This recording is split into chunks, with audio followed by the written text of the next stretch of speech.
আপনারা জানেন জুলাই গণ অভ্যুত্থানে সারা বাংলাদেশের লাখ লাখ ছাত্র জনতা, আলেম সমাজ এবং যারা এই ফেসিসদেরকে এই দীর্ঘ 17টি বছর অন্যায় অত্যাচার নিপীড়ন চালিয়েছে, তারা আমরা আবারও রাজপথে নেমেছি।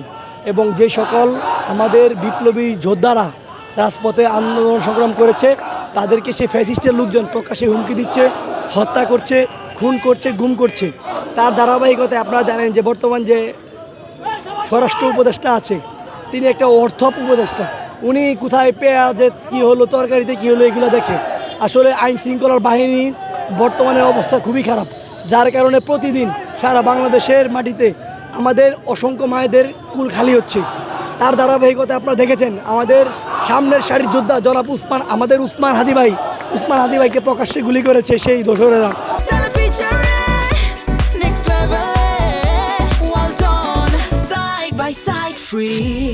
এবং সেই খুনিরা এই বাংলাদেশ থেকে পালিয়ে গিয়েছে, আমরা যেটা জানতে পেরেছি। এখন বিষয় হচ্ছে, প্রথম কথা হচ্ছে এই বাংলাদেশে আমরা যাদের খুন হচ্ছে, যে সকল সহযোদ্ধাদের হারাচ্ছি, তাদের সেই খুনিদের প্রকৃত বিচার পাচ্ছি না, নাম্বার 1। আর নাম্বার 2 হচ্ছে যে ফ্যাসিস্টরা কীভাবে নিষিদ্ধ লিক হয়ে থাকা সত্ত্বেও প্রকাশ্যে তারা এখন কীভাবে ঘুরে বেড়ায়। আসলে স্বরাষ্ট্র উপদেষ্টা তার জায়গা থেকে ব্যর্থ। সেই জায়গা থেকে আমরা মনে করি যে এইটা গণ অভ্যুত্থানটা এটা আসলেই আমার বা আমাদের কোনো রাজনৈতিক দলের একার না, সাধারণ সারা বাংলাদেশের মানুষের এটা গণ অভ্যুত্থান।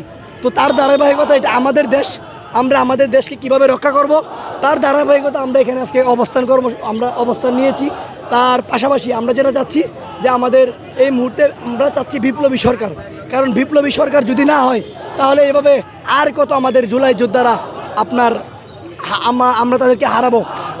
অনেক জুলাই যোদ্ধাদেরকে তারা টার্গেট হিট লিস্টে রাখা হয়েছে, তাদের ভিতরে আমিও হতে পারি, আরও অসংখ্য ভাই হতে পারে। তো এইভাবে তো আসলে একজন মানুষকে মারতে পারে না, আসলে মানুষকে মারতে পারে না, যারা অমানুষ তারাই কেবল মানুষকে মারে।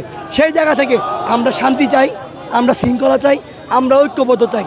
তার ধারাবাহিকতায় আমরা দেখতে পাচ্ছি যদি বিপ্লবী সরকারটা হয়, তাহলে বাংলাদেশে একটা ধারাবাহিকতা আসবে। আর বিপ্লবী সরকারের আগে আমরা কোনো নির্বাচন চাই না। নির্বাচন দিলে কি হবে ভাই?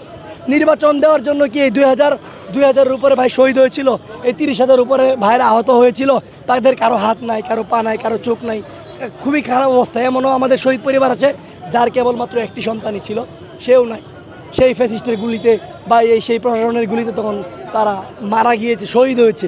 সেই ধারাবাহিকতায় আমরা এখানে অবস্থান আছি।